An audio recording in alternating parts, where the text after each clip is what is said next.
你别放音乐，我给你的下回有一半，没事吧？本来我以为自己有事的，结果呢，没事。本来以为他没事，结果呢，他比我更怕黑。他是为了保护你，才选择变得比你更坚强。你知道吗？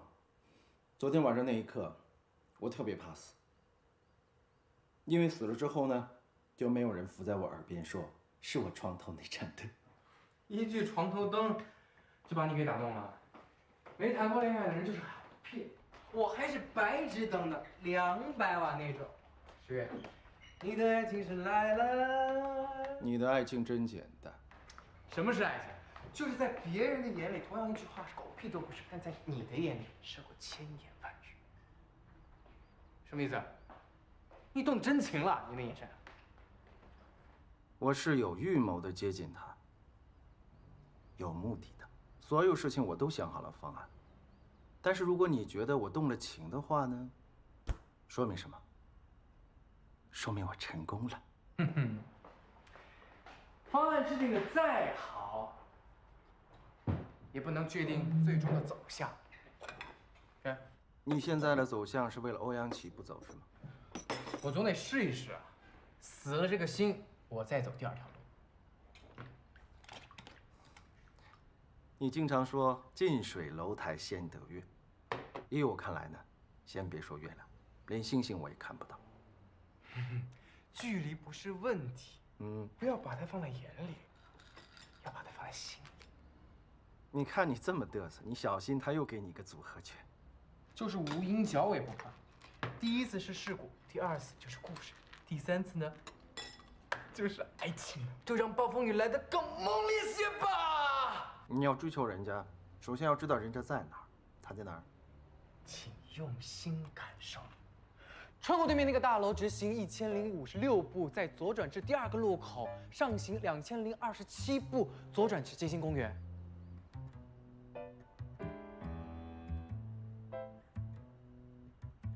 就可以远远的看到宠物医院了。记得这么清楚？那为什么要远远的看着呢？因为欧阳琦这个女人呢，只能远观。哦，我知道了，亵玩有风险，袭胸需谨慎，是吗？你经常说自己是科技人，为什么不好好利用自己身边的一些工具呢？什么？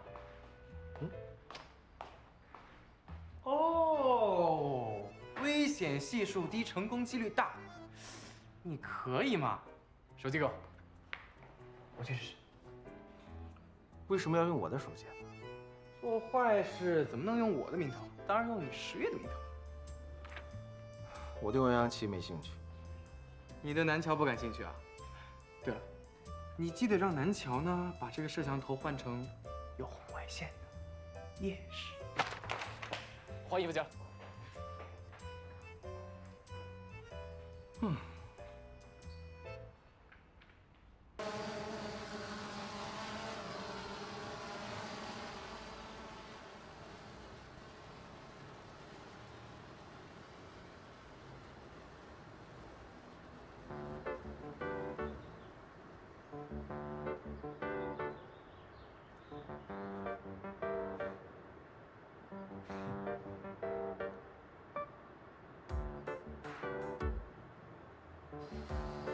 文明许去问问这个人为什么喜欢你的无人机。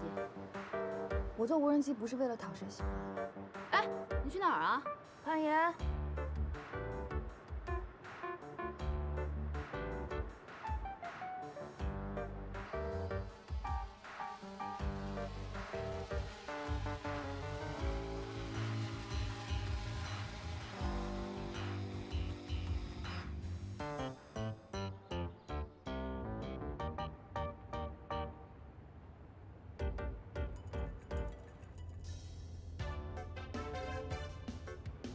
怎么了？你的霹雳女神没有把偷窥狂灭了吗？还有没有打给我？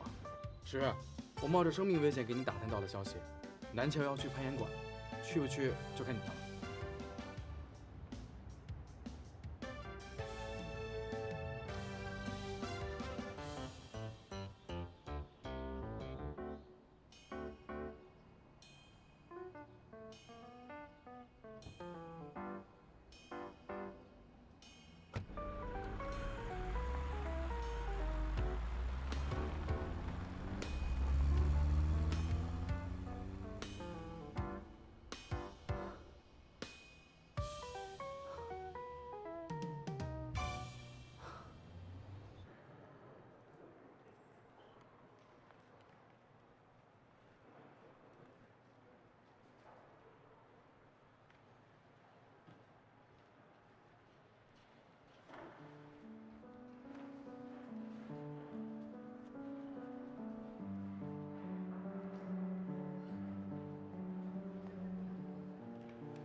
就是偶遇啊。我是故意的。有话要说吗？你说想当我的床头灯，这一次让我当你的指路牌，好不好？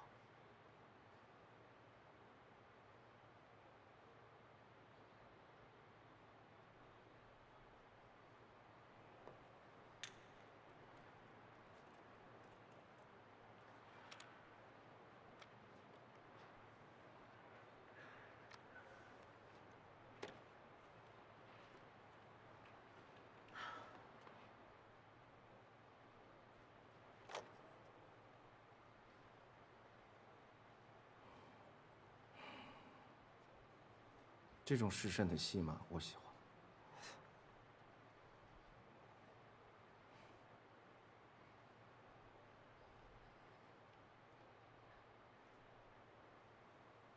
但这种戏码，就我一个人看就够了。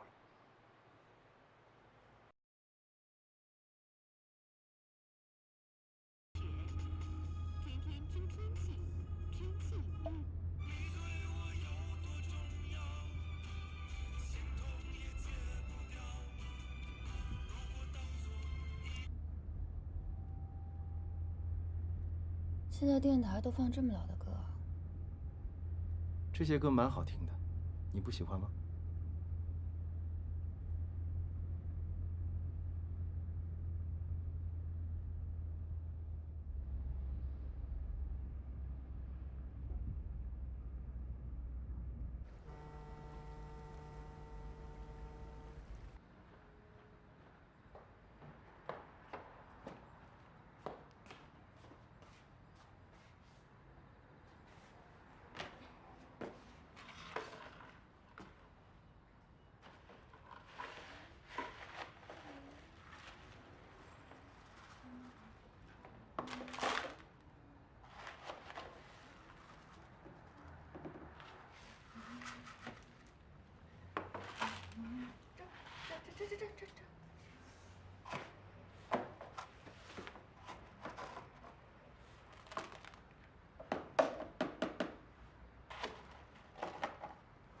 这。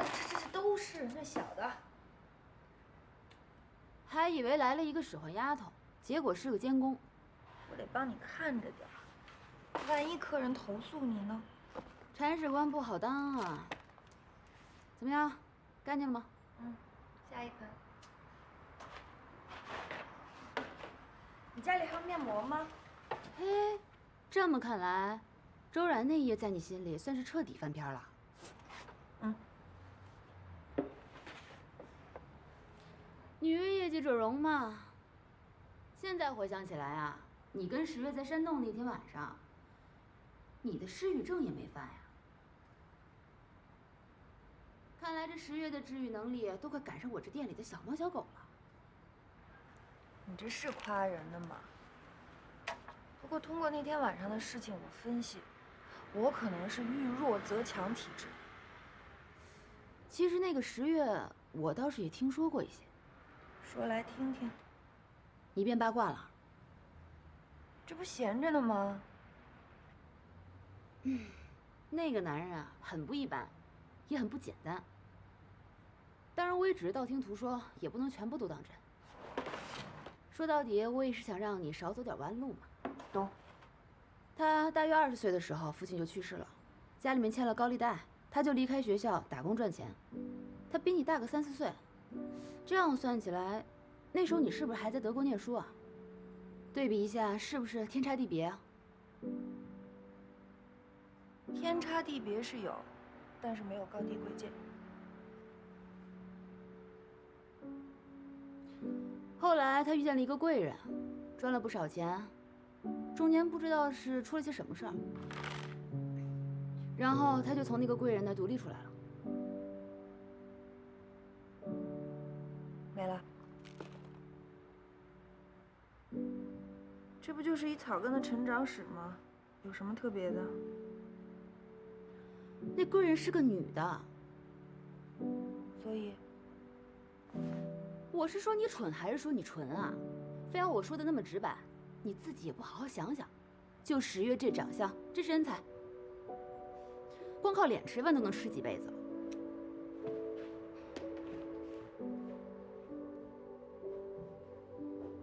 不问过去，但望未来。他以前干过什么，跟我有什么关系啊？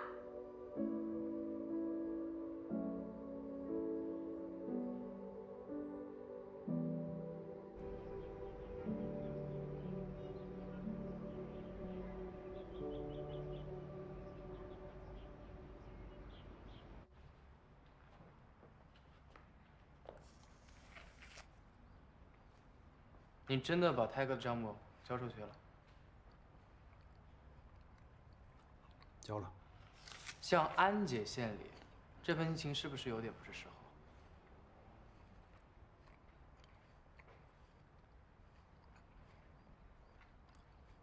好，试探。我知道你是试探在安姐生意的底线，可是你有没有想过，泰哥这件事情，如果是安姐不管，你可以找个理由大大方方的离开；要是管了，就等于卷进去了。我跟你说，我跟安宁这么多年，一步一步走到今天，她做事的风格虽然够狠，但绝对不脏。我说如果是被他默许，如果她有份的话，我一样管，好吗？委屈自己成全别人，懂？你10月一贯的为人心太小人结局。这是老天爷的安排，没办法，得接受。你就不想报复长剑雄吗？我跟你说，这个世界上所有的能量都是守恒的，一个人的失败，会从另外一个人的身上得到补偿。一篇论文让我失去了人生，让南桥实现了他的梦想。所以呢？所以我糊涂的过了这么多年，再多糊涂几年也没所谓啊。你和长剑雄，其实有无数次可以遇见的机会。走，跟我去个地方。换衣服。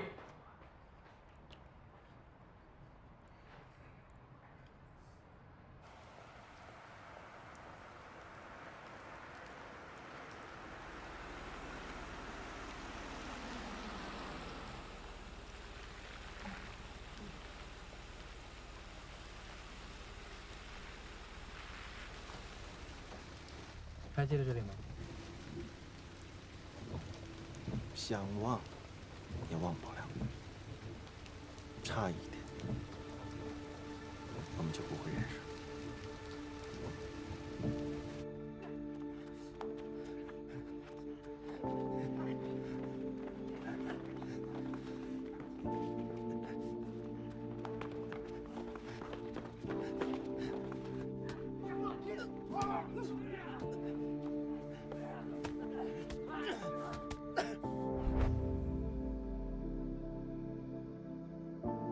要不是警察把我们都抓了起来，我还以为我会死在那个地方。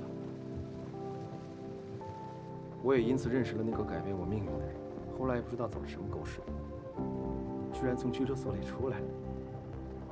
很多事情，你真的以为是老天安排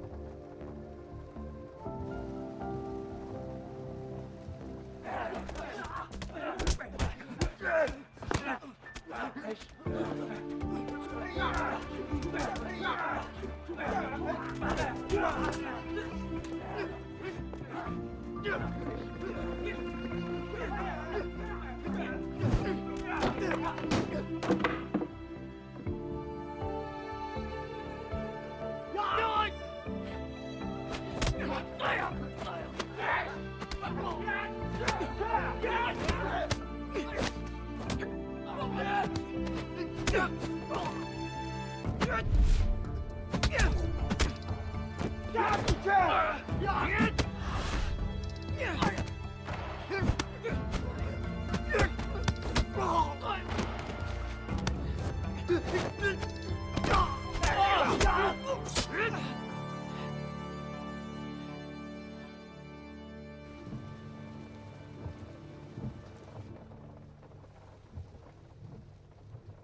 故事变得真好。我这次回来，一直在追查当年的真相，也包括常建雄这7年的人生。你不查，我得帮你去查。怎么又是他？你为什么不早点说？我怕你放弃啊，怕你把10年的苦水自己一个人吞了。但我绝不希望你是因为这件事情而选择了放弃。你要报复，我全力支持你。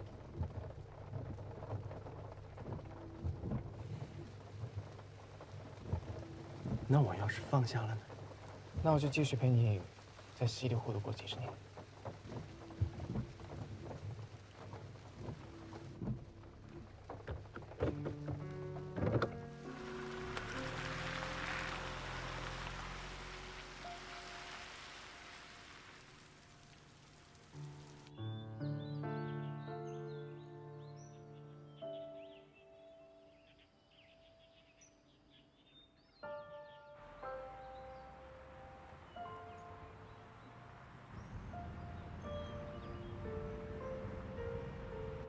千算万算，你还是有一点没算对。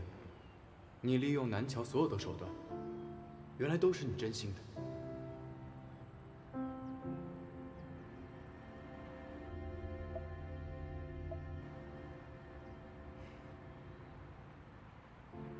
还查到了什么？你之所以能够从拘留所里出来，是因为常建雄凑了很多钱赔给你打伤的人。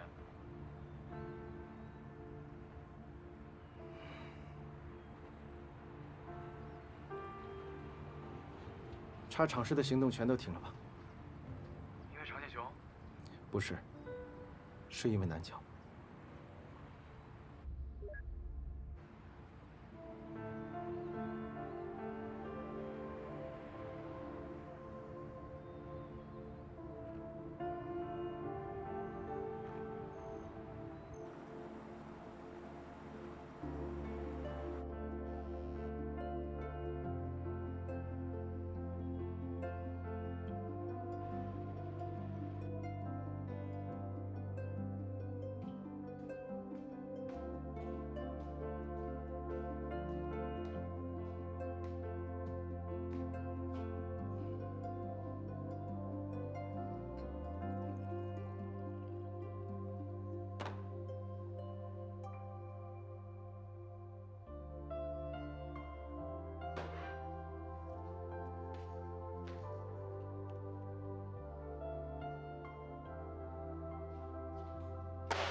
10月，就是当年的石俊清。石俊清，我看阿宁也不知道他的10月还有这么一段过去。其实，石俊清的改名还有一个根本原因。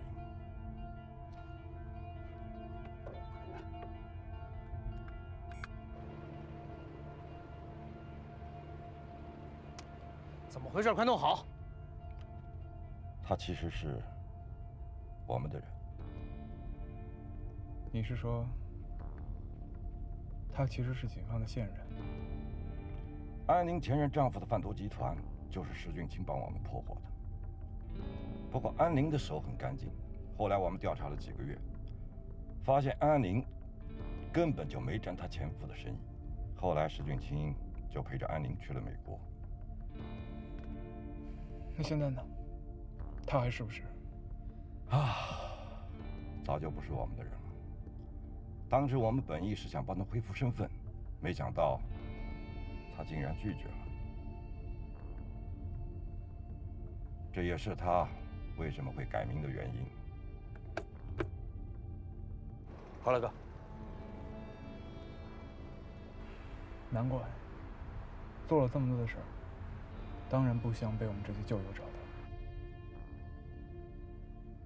你找到他了？准确的说，是他一直在找我。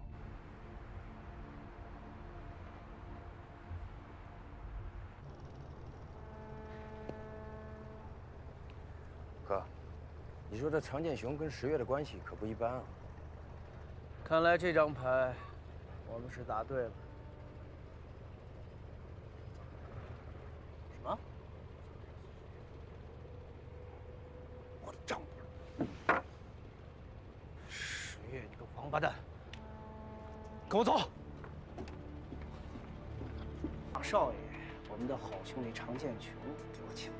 我告诉你，有的话他不信，懂吗？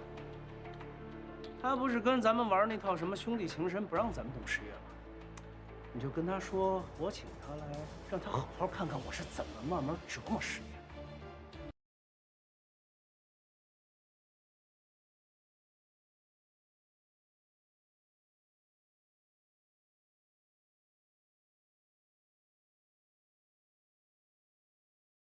这个常建雄也真是傻，他以为他不动十月，十月就不动他。来。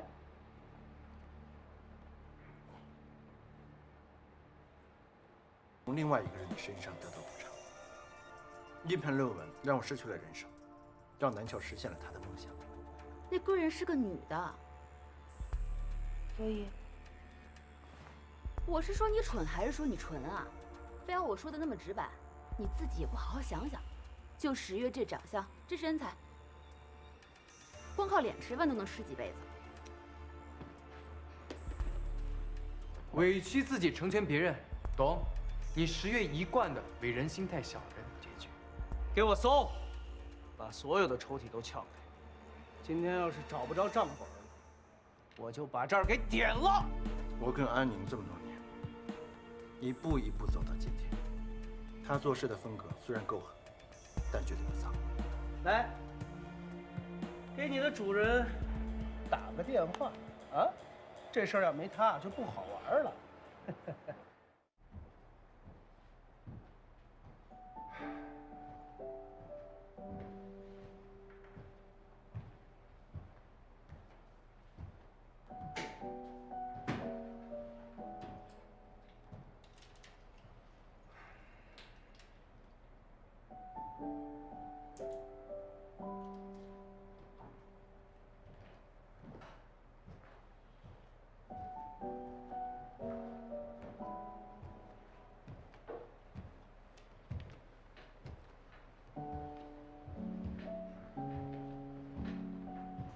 这么黑也不知道开个灯。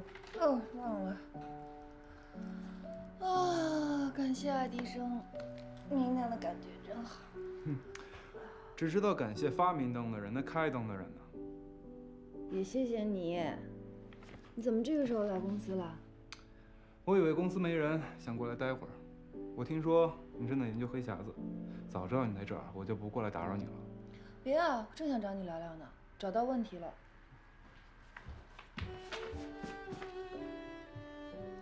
信号抗干扰力的问题，无人机发生调高的时候，正好赶上雷暴，这个对电磁波的影响很大。但是在雷暴前期，无人机就失控了，说明信号接收能力有待加强。以我们现在的水平和经验，还达不到我们要的标准。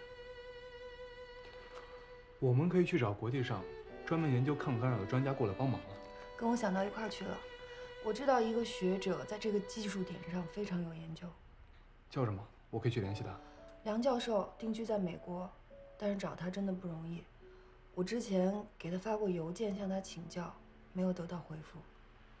实在不行的话，就去一趟美国。好啊，我陪你一起去。乐果，想不想吃点什么？嗯。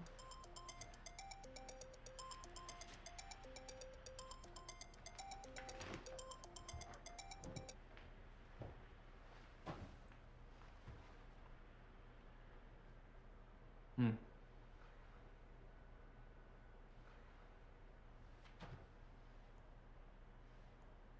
嗯。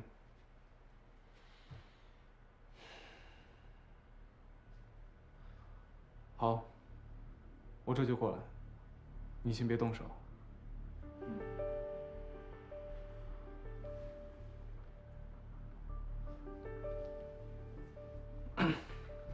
我你有事儿，你去忙吧。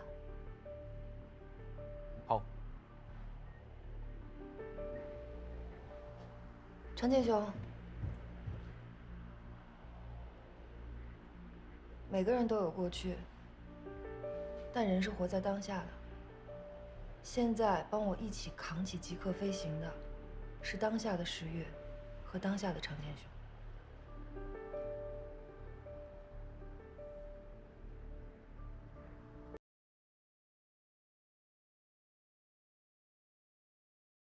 就多一个朋友，否则的话，我的手段他也知道。你自己好好看看。走。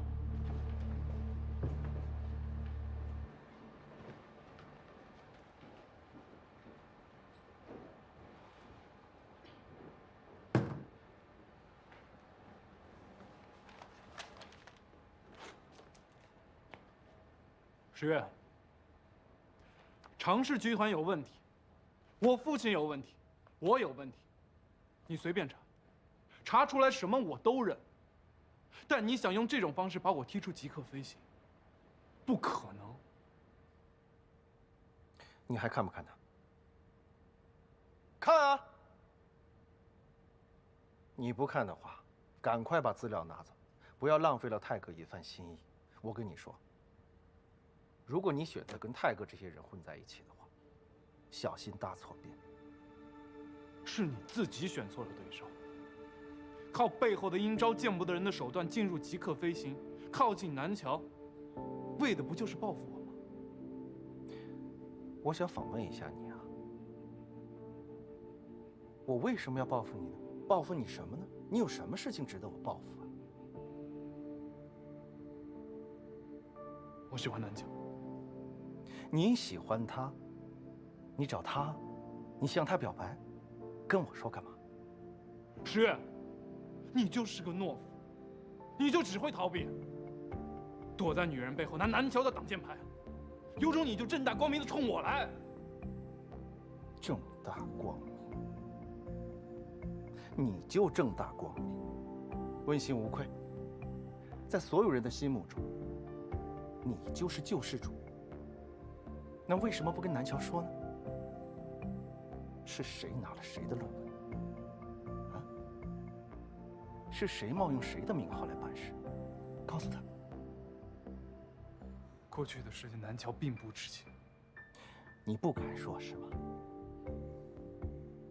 你不敢说，我替你跟他说。怎么了？怕？你是怕我毁了你在他心目中的形象是吗？这事跟南桥没有关系，我不想他伤心，也不想他愧疚。况且，他不应该为你受过的伤买单。那你买啊！我会付出任何代价来赎罪。但如果你把这事告诉了小乔，伤了他的心，我会跟你不死不休。南桥不应该成为我们之间的筹码。哎，我从来没有当她是我的筹码，我一直把她当做我的女人。你用什么身份啊？黑白通吃的酒吧老板，还是个贵妇不清不楚的男人？南桥的过去是一张白纸，而你的过去，你自己敢看吗？就算过去的错在我，但这一切都不可能被改变了。面对现实吧，石俊清，你和南桥根本就不是一个世界的人。你要面对事实吗？我们因为这个女人重逢，就因为这个女人做个了断吧。你以为没有我的出现，他会选择你吗？还有，你要记住，石俊清已经死了。我叫石月。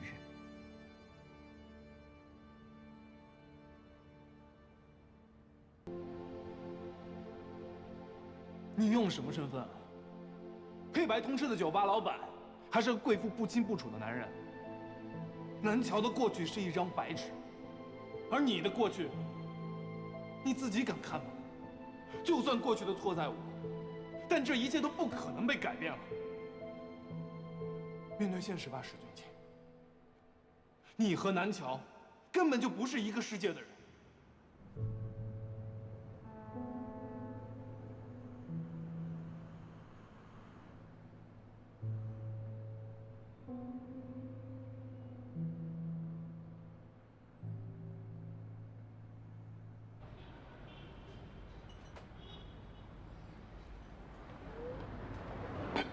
哎，够。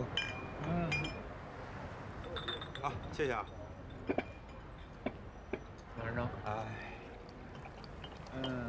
哥，这大夜里你一个电话让我出来，就是让我看你喝闷酒啊？对不住啊，兄弟，对不住，照顾不周。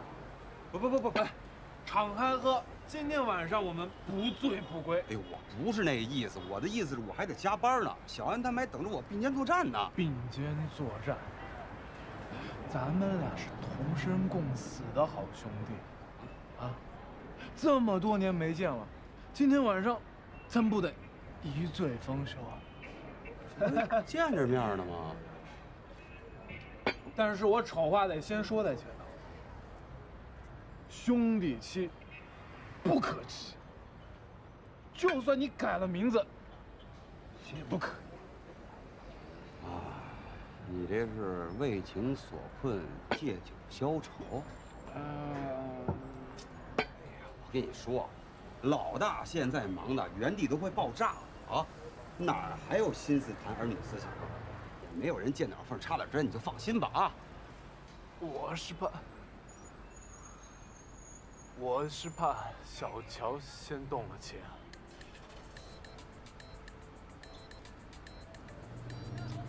老大，喂，老大，什么？这模块搭建好了？那什么，我正在跟那个我现在正在去公司的路上。对，一会儿见啊。看见没有？就为这美国教授，我们现在是过的美国时间。你见过大夜里还加班的吗？你们老大还挺器重你啊。现在是攻坚时刻，是不是？是个人手他都需要帮助。我和你回去帮你们老大。哥，坐。你听我说，你看你一身酒气，是不是？进公司全被熏醉了。这样，我给你叫台车去啊。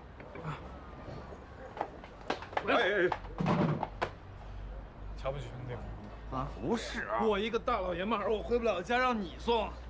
不是，我忙去。你少喝点啊，少喝点。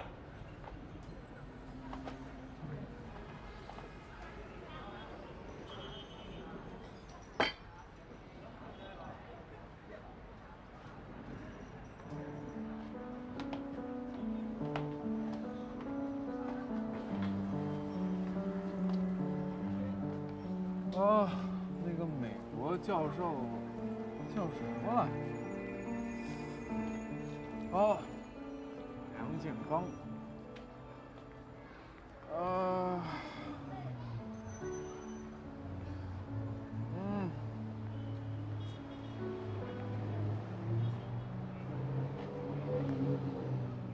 老常，给你打听个人啊。叫梁建刚啊，我看他的履历跟你入伍的时间差不多，你应该认识吧？什么？还有你不认识的？你只要帮我找到这个人，你要我干嘛我干嘛，无条件服从。是。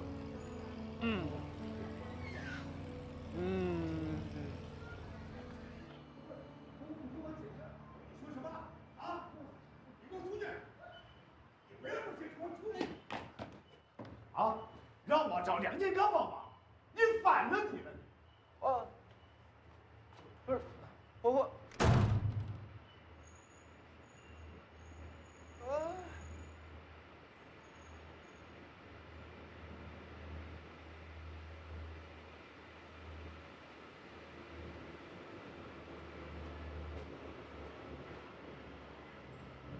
搞什么呀？我才刚刚提梁建刚3个字，南伯父就把我赶了出来。哎呀，你想想啊，那个倔老头怎么可能在他的情敌面前低头呢？啊！哎，老狐狸，你这不是让我往枪口上撞吗？哎呦，我怎么可能让我们家的小常董事长挨枪子儿呢？啊！不过你要想清楚啊，谁才是你的亲爹？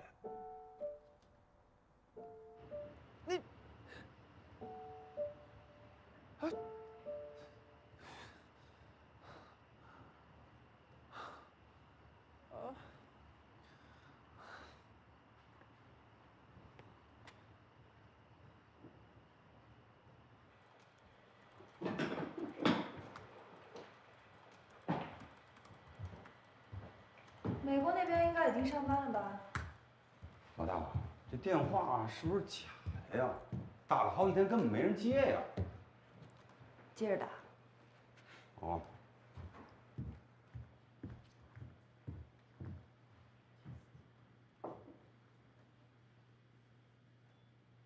老大，你看不通啊，总是没人接。嗯，我去，打过来了。哎，通了，老大，通了，他们主动打过来了。 Hey, this is Nanqiao from Future of China. We are experiencing altitude drop problems with our drones, and I'd like to get some advice from Professor Liang. I hear he's traveling to China soon. Can I make an appointment with him? Hi, Miss Nan. Professor Liang will be back to China 3 days later. It will be so kind of you if you can pick him up from the airport. Can you do that? Yeah, sure, of course. That would be great. Can you give me his flight number? I'll send you an email about it. I'll be there on time. Can't believe he's agreed to see me. I didn't even say much about our product. Well, we've already known enough. Thank you so much. Bye. Okay, bye-bye.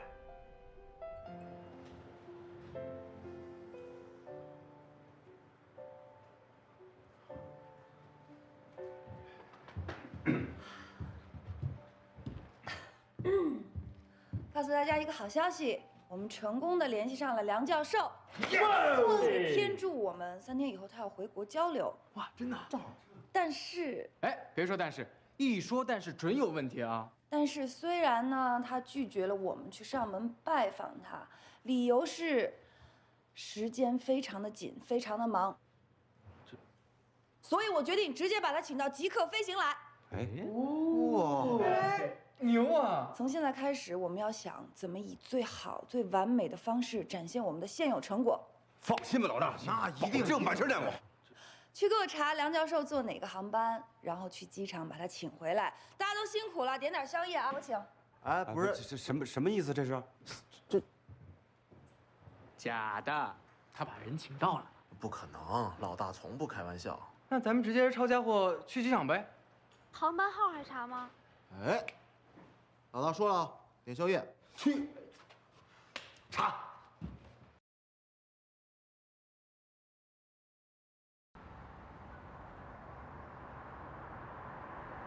路上要多久啊？梁教授，您先休息休息。我们都知道您时间宝贵，赶紧让温迪先给您讲讲，偷偷摸摸的也不告诉我们。什么偷偷摸摸呀？梁教授，他们小孩子不懂事，不懂说话的。 我们是请您去我们极客飞行坐坐，指导指导。注意用词啊！感情你和南桥是商量好了的呀？啊！梁教授，这是我们极客飞行的资料，您在路上可以先了解了解。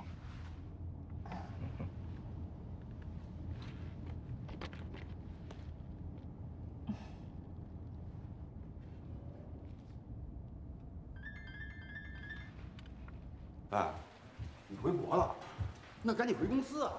温迪，我们现在特别需要你。公司有重要的大事吗？我跟你说，我们要迎接一位大人物大驾光临。修哥，你别摆椅子了，去把那数据查一下啊。小安，把水果摆好了，一定要给客人宾至如归的感觉，明白吗？喂，温迪。哦，大人物啊，那我们肯定得好好准备，隆重接待一下，才能感受到我们的诚意吧？那哪行啊！不仅公司要准备，还要去机场亲自接。行了，你们好好准备吧。告诉小乔，我们待会儿就到。喂，你和谁呀？喂，什么我们呀？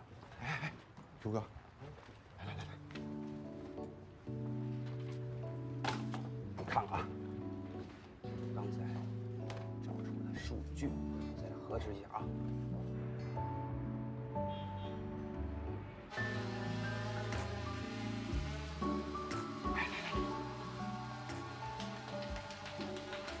欢欢迎梁教授帮我们开启 Physics 2.0时代。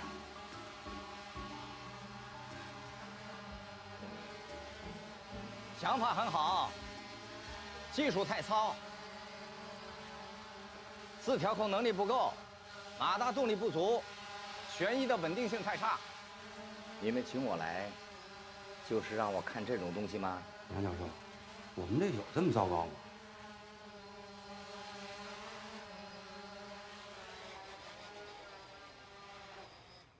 看来你们并不知道问题出在哪里。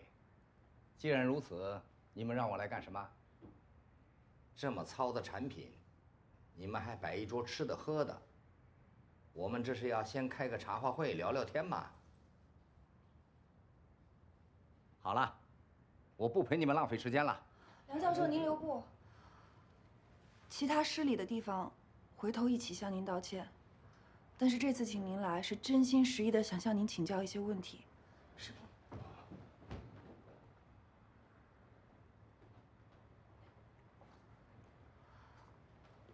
新品上市之前，我确实是有信心的，但是调高也确实发生了，是我技术不过关的地方。这次请您来，主要是想向您请教，怎么样去优化飞行器的中控系统。调高发生过几次了？严格来说2次了。我在山里试飞的时候碰到了雷暴天气，无人机发生了失控的现象。数据。但是我们在找回来的黑匣子数据里已经发现了问题。只是以我们现在的技术，无法独立完成系统修复。还不赖。您是什么意思啊？小姑娘，你的技术不怎么样，资历马马虎虎，但是在我看来，你至少还是一个有点坚持的人。遇到雷暴天气，你敢进山把自己的黑匣子找回来，从这一点看来，你做我的学生还不赖。您的意思是？谢谢梁教授了。别忙着谢，咱们有话说在前头。我的时间有限，能学多少就看你们的本事了。干活吧。梁师这边请，这边来。快！梁教授。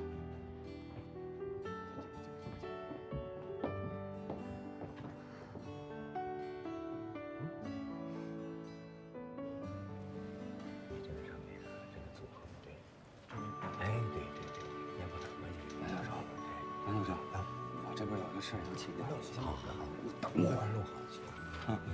这什么问题啊？您看一下，就这个功率达不到要求，不知道为什么。功率达不到要求，这个出不来是吧？对啊。哎，我看看啊。哎呀，你这那个是梁教授，您先帮我看着啊，我跟他说几句。查一下，我们查一下啊。干嘛呀？工作期间谁让你喝饮料了？刚才老大说休息30分钟啊。再说了，这可不是一般的饮料，我得喝完才有精力工作。什么叫休息啊？身散神不散，神散心不散，就你这种状态啊，怎么能持久战？我告诉你啊，把那蓝牙给我优化一下啊，晚上我要看。刚才谁在老大面前唉声叹气？现在跟打个鸡血似的。我的东鹏，我告诉你啊，我这不是唉声叹气，我这叫合理抒发感情，明白吗？喂，还有我那不啊。说话。我告诉你，老南，你少跟我假客气。要不是看着南桥是个科研的好苗子，我帮你，像，很像，好的不学赖的像。听他赶着鸭子上架这一条，那就是你老南的闺女。哎，倒是你老王国，人家空中特斯拉怎么就实现不了了？赶紧，少跟我废话，没工夫搭理。再见。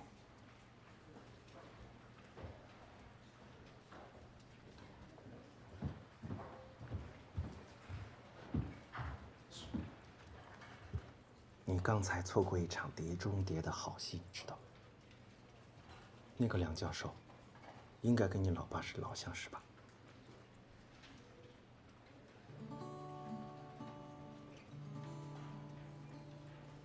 怎么不意外呢？表面看不上，背地里找帮手。特别符合我爸的人物性格。刀子嘴，豆腐心。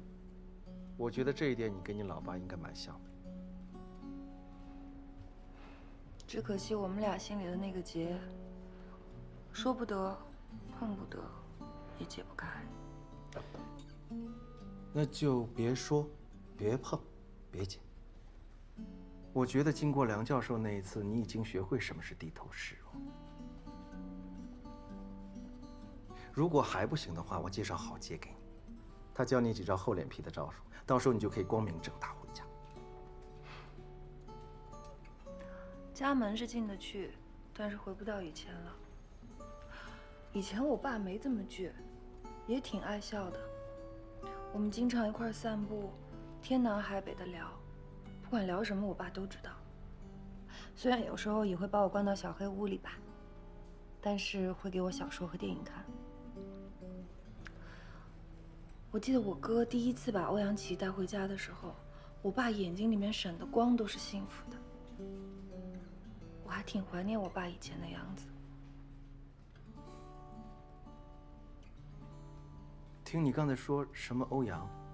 你喝东西吗？不用了。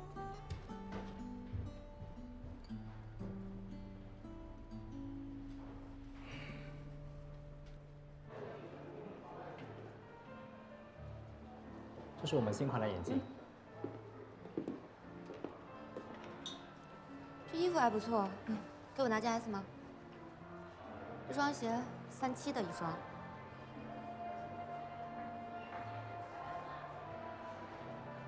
这是阿特斯包包，我们今年的新款，全手工。还有其他颜色吗？就这一个。他挑的这些东西我们都要了。你什么意思啊？意思就是，不是没你不行，但是有你更好。我全要了，谢谢。我还要吃烤肉。哪有钱吃烤肉？都给你买包了。我就要吃，就要吃。你把我推了。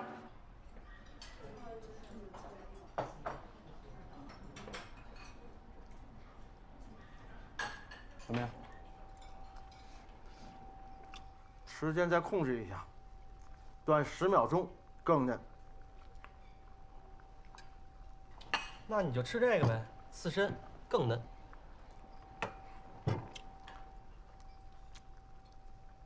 哎，这块肉真的给你量身定造。啊？你跟欧阳琦的关系全在这块肉上面。什么？不熟，好生。谁说不熟的了？心里有人又怎么样了？有火，迟早能熟。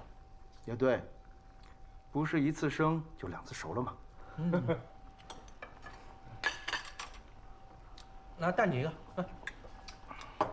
对了，你知道欧阳琦跟南家的事情吗？南桥的哥哥是烈士，他的生平上网一查就出来了。南思牺牲之前，他跟欧阳琦正准备结婚。人都不在了，却活在过去啊！总得有人带他出来呀。哎，你看，那块肉熟了，但可惜啊，你经常不在，在一个地方待不过半年，熟了又怎么样？吃不了啊。所以我才决定要留下来呀。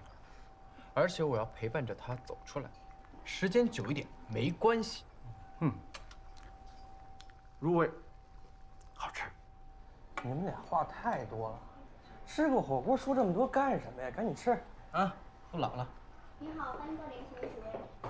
是请预定的？没有，来这边请。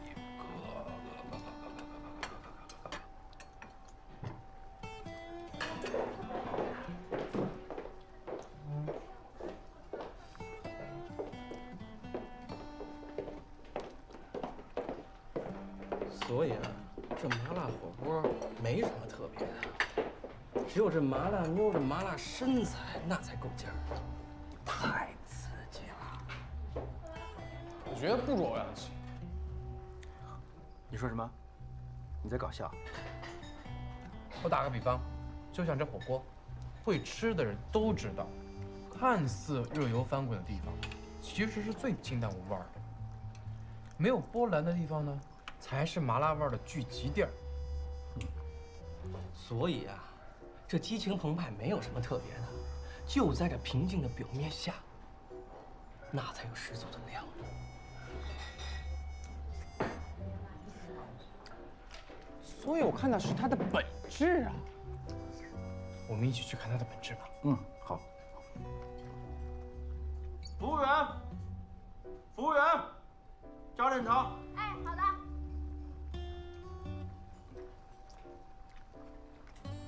那个服务员，加个菜。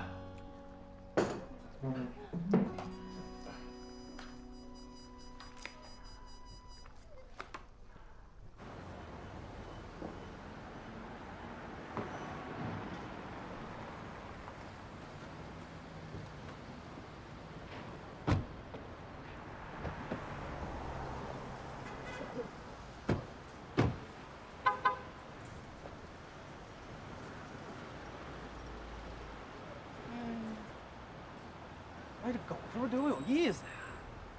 别想多，它看什么都有意思。你为什么不把老大、老二、老三都带过来？这样我就可以去找王阳奇了。过来。没事，你大胆进，啊，就说你有病了啊。你才有病！哎，不，你确定这店里有你女神吗？进去，我们在这等你。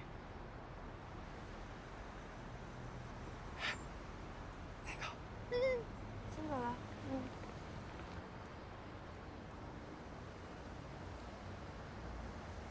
你们3个人怎么在这儿啊？找我什么事儿吗？我来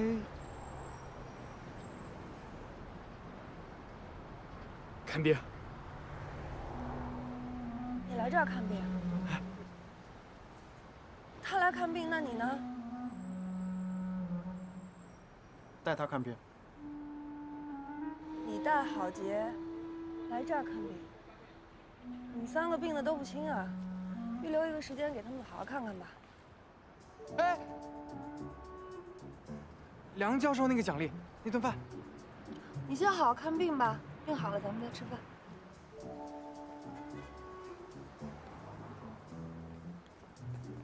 去哪里啊？我送你。不方便。哪儿？见帅哥呀，怎么能带着你？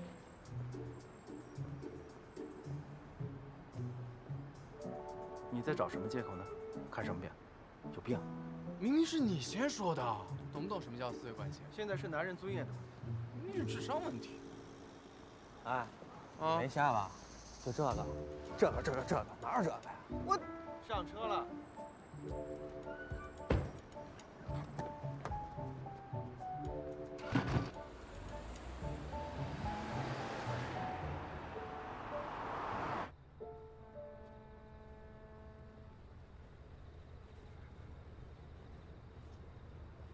不好，吃辣了胃不舒服。那吃面吧，面好消化。不行，面多菜少，性价比太低。吃炸鸡？垃圾食品会影响我发育。你什么时候觉悟这么高了？你是不想吃吧今天？哎，那咱俩就什么都别吃了，减减肥啊！万万不可！我没有，我看着你1日3餐都不能少。你什么时候站你妈那头了？作为一个女人，你就不能买菜烧点饭吗？还好家里有这个酸奶，才能暂时安抚一下我敏感又挑剔的胃。像你这种生活弱者，就应该找一个10样全能的男人。第1项标准呢，就是会做饭。你也不小了，挑男人得用心。用心找的男人什么样啊？这个不错，是精品中的极品，身材好，一看就爱运动，说明富有生活激情，养了狗，还是3条，说明懂得生活乐趣，手里拿着菜，说明会做饭，还买了我最爱喝的酸奶，顺便和我一样讲究生活品质。最重要的是，一看就没有女朋友。小易，有机会。你从哪儿看出来他没有女朋友啊？单身狗，单身狗，要是有女朋友还需要狗陪啊？小姨，中间那条狗好像认识你。何止中间那条？哦，你就是那个你小姨所说的帅哥是吗？那我们重新认识一下吧。我是你的小姨的变那栋楼的男朋友。追到山里，守在小区，还带着3条狗。你家族势力还挺庞大的，怎么上次还没说够，又来找我挑战啊？闲的吧你？你什么时候赢过人家？你这些狗叫什么名字？这是最里边的呢，叫铜币；这个呢，叫银币；这个厉害了，叫金币。这有什么套路啊？我没有什么套路，这一些赤裸裸的名字啊，比较适合那一些五行缺金的某某。你买菜是回家做饭吗？是啊。自己做给自己吃啊？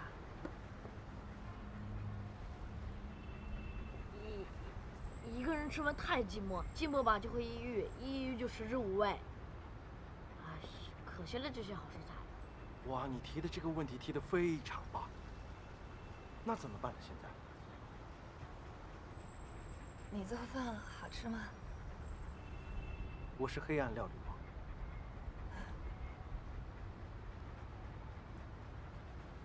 那吃吧，走吧。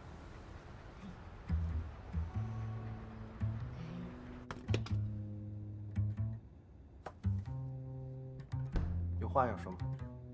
你知道我谁吗？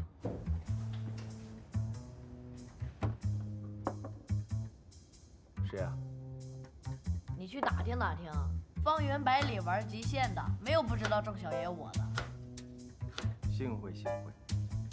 幸会，我小姨可不好惹，我们家3尊大神护着她。是你们要来我家吃饭的，现在是谁惹谁呀？吃饭这种小事能跟谈恋爱大事比吗？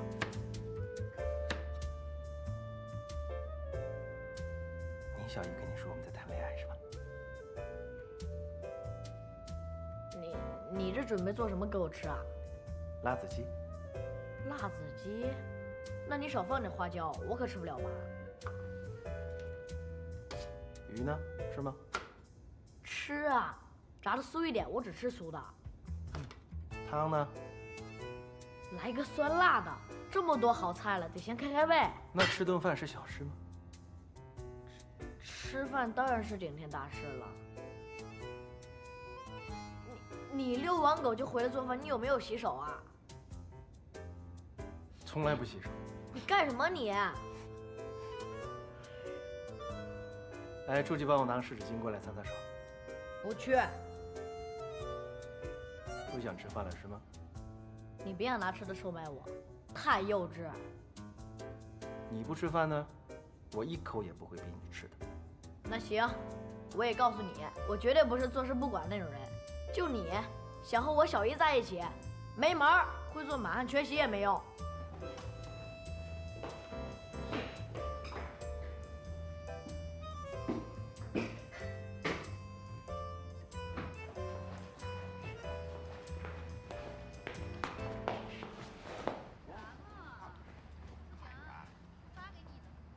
男人之间的对话结束了，赢了吗？小姨，这个男人你搞不定。我什么时候说要搞定他了？那你仔细想想，他有什么好的？你不是夸人家身材好吗？身材好有什么用？最容易沾花惹草。还说人家养狗有爱心。他的时间都用来照顾狗了，哪有时间对你好啊？会做饭不错吧？哎呀，我的傻小姨啊，会做饭这说明什么？说明没有事业，最后只能靠你养。而且他做饭还不知道洗手，还让我来给他找湿纸巾。我怎么知道他家湿纸巾在哪？哎呀，我怎么知道湿纸巾在哪？我的天，这可是 Sturm-Free 的限量特供版单反相机啊！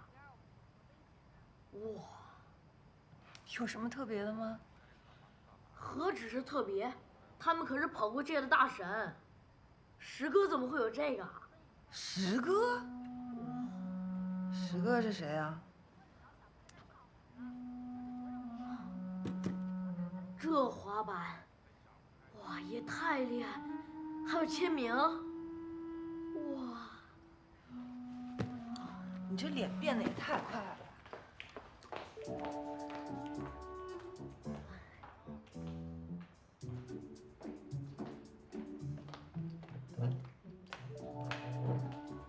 来，石哥辛苦了啊！我帮你拉开椅子，坐，来坐。吃饭前还是要洗手的啊。来，我帮你擦手。跟我说。背面啊，背面。哎，兄弟啊，你给我的那个是厕纸啊？啊哈，厕纸啊，厕纸好还除菌呢，你看还无添加。石哥这种皮肤正需要这种柔嫩的呵护。哥，以后你跟我小姨啊接触时间长了，你就会发现，她其实有神经质。多理解理解搞技术的女人嘛。你可千万不要因为她而牵动我，我和你可是兄弟。你跟谁是兄弟？没大没小的，把手放下来。你刚刚出来说什么来着？我说这个男人很完美，身材满分，气质满分，尤其是爱好，更是满分。哇，师哥，我真没想到你会喜爱跑酷，你不喜欢我喜欢。喜欢什么喜欢？把人东西放下。哦。哎，等一下，你真的喜欢吗？送给你。真的吗？啊，我要用我的心来温暖这冰凉的相机，让他感受到我火热的心跳。不许随便要人的东西，放下，赶紧坐下吃饭。如果说以后你搞不定我小姨，你就随时通知我，我知道怎样才能治得住她。你怎么那么多话呀？几点了？赶紧吃完饭回家。我不走，我吃完饭还要跟石哥聊会儿天呢。告诉我你以前一些跑酷的事情呗。你真的这么喜欢跑酷啊？但你玩票大的好不好？什么大的？先吃饭再告诉你。哦。来，石哥吃。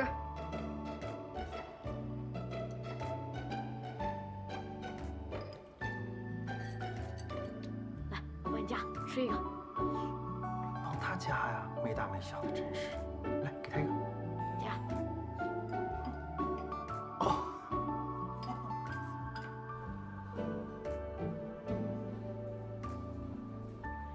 结合到无人机领域，大家怎么看？这个想法不错，咱们可以弄一个无人机的 VR 游戏。玩游戏。如果真的专门为无人机设计一款 VR 眼罩，是不是就可以真正的做到实时观看，让无人机代替我们的眼睛？行啊，利用 VR 眼罩体验无人机的视觉，这个要是开发成熟了，那以后应用就广泛了。可以为航拍、搜救增加新的领域啊！是啊，戴上 VR 眼罩，我们的眼睛看到哪儿，摄像头就对准哪儿，360度全方位立体画面。到时候我们的无人机就真正变成俯瞰整个世界的双眼了。那就具体方案了吗？我比较关心的是预算多少。我就知道你得问，我有。来吧，温总。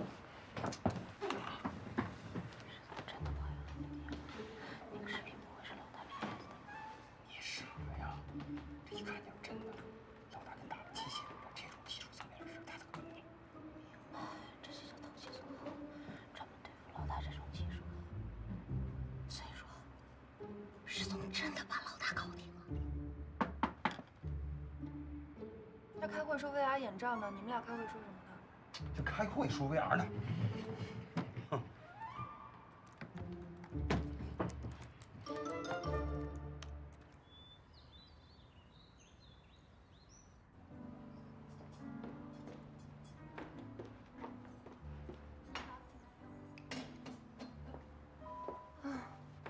时候我应该在实验室里。铁人也是需要休息的嘛。实验啊，也是要灵感的。就是，跟地铁赛跑，把 VR 和无人机这个技术联合在一起，这种创意，实验室怎么想出来？这是什么故事啊？你不知道啊？哈哈，来，我给你看。哎，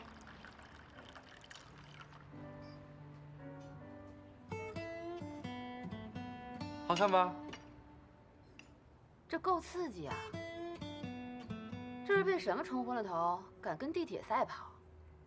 这脑洞够大的呀！跟地铁跑得那么拼命，我猜是压了什么赌注吧？比如一个吻什么的。他跟你表白了？没有。昨天晚上还干嘛了？是我被表白了。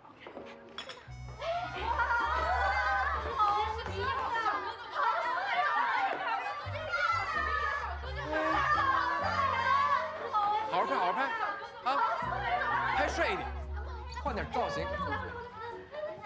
我要，给我签名，来，我要，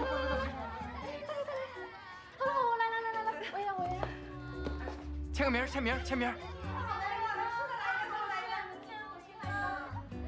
现在我不方便，要不等一下我叫助理把我的签名照送给你们，好不好？你们先出去吧，拜拜。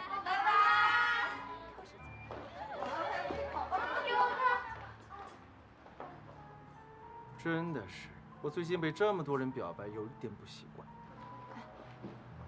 Hello， 这么巧，两位美女。泸州啊，一起喝杯咖啡。难得你请客，马上过来。好。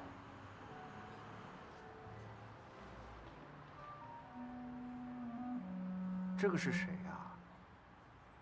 大明星泸州啊，我店里的常客，和小乔熟悉的也是不得了。那我去跟明星喝个咖啡。啊。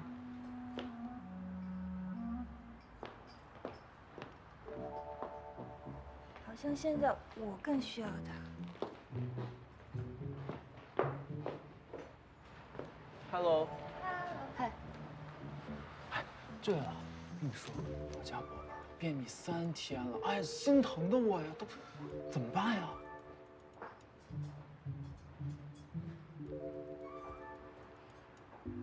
谁呀？什么大明星啊？周什么？赌什么鬼？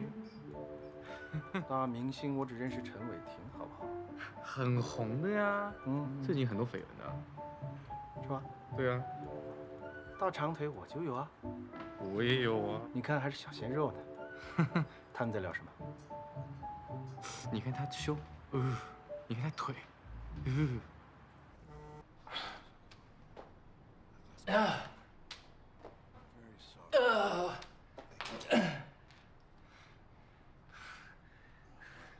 我不行了，我要睡觉。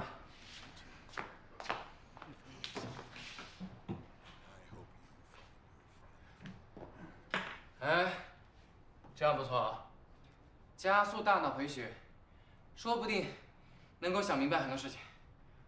我睡觉去了，你慢慢坐。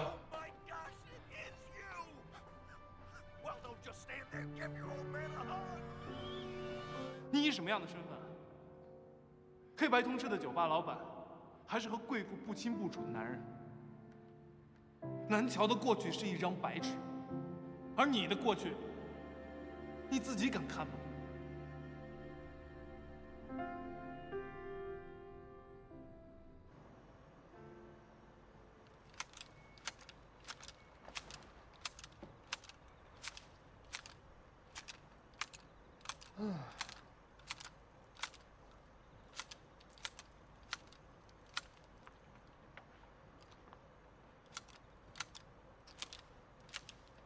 哟呵，我这个个性独立有主见，毅然放弃总裁之位，愤然做底层人士的儿子，今儿是怎么了？主动登我的门了啊？你是我的家人，这句话什么意思呀？意思嘛，论友情比亲人还亲，论感情啊，门儿都没有。我不想做南桥的家人。哟，哥们儿，开窍了。哎呀，等了这么久，终于说出这句话了。来，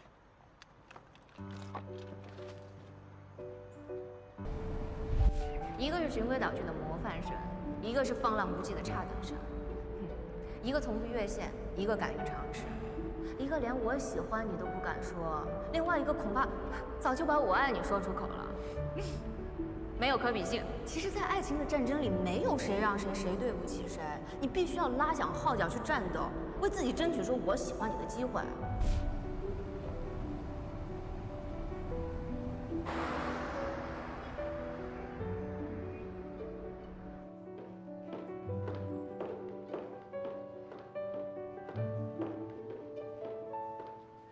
小朋友们好，我是你们今天的讲解老师，我叫南乔。南乔老师好。大家好，大家现在在看的这个作品叫《二次呼吸》，好棒啊！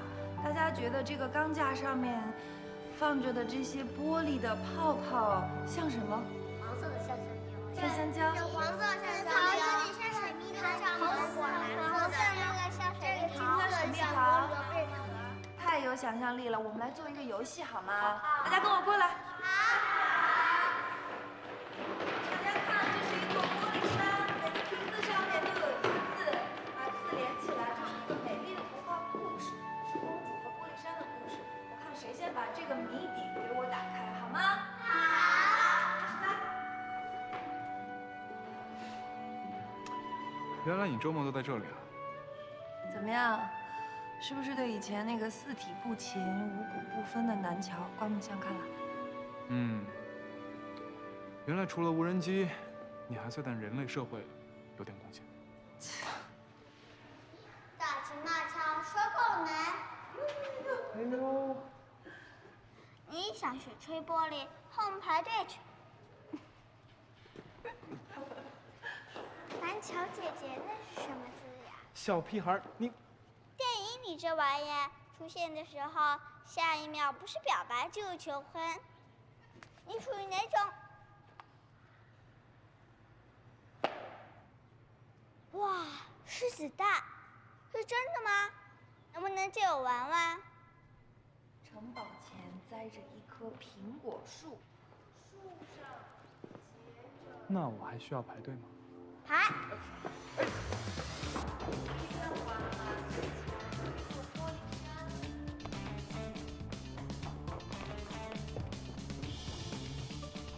给我站住！站住！把东西给我！哎！你敢敢说我的解围？哎！前提是你没有拿走我的东西。你用这东西是追不到女生的。你先把东西给我。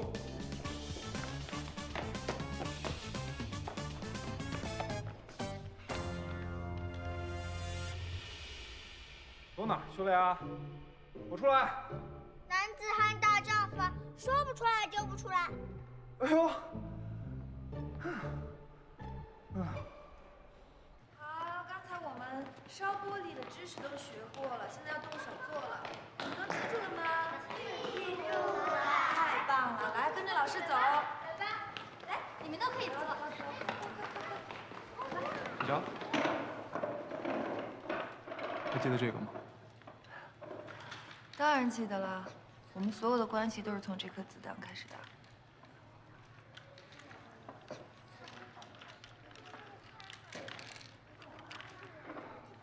送给我啊？你不是跟我说过，希望我做回之前的长剑雄吗？所以呢？这就是我做回长剑雄的决心。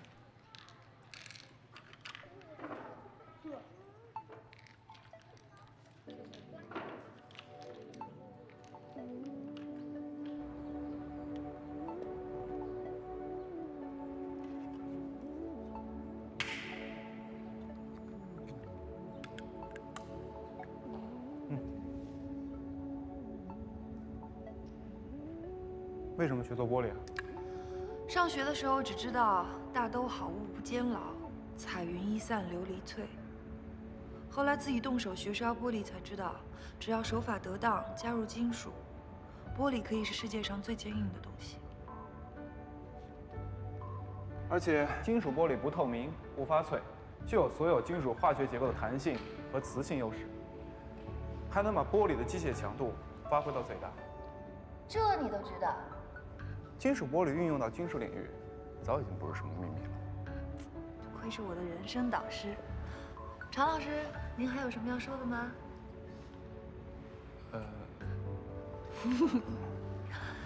如果将来金属玻璃可以应用在无人机领域，不但可以减轻机身的自重，还可以增强抗冲击能力。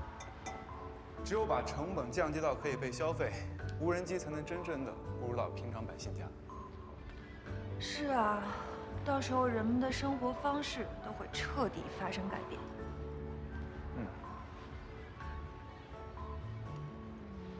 为什么送我这个啊？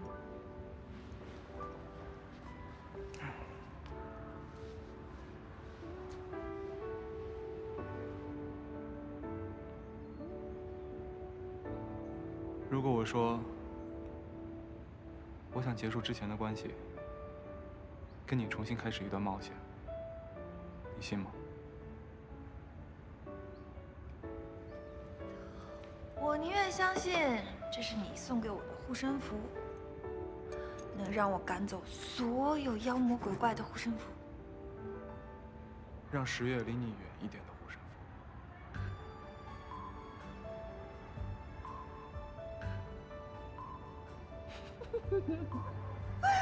我就说嘛，夜跑视频之后，你怎么可能不问我问题呢？那我该问吗？必须啊！为什么？因为不把我身边出现的所有男人调查一个底儿掉，不符合你常见熊的人物性格呀。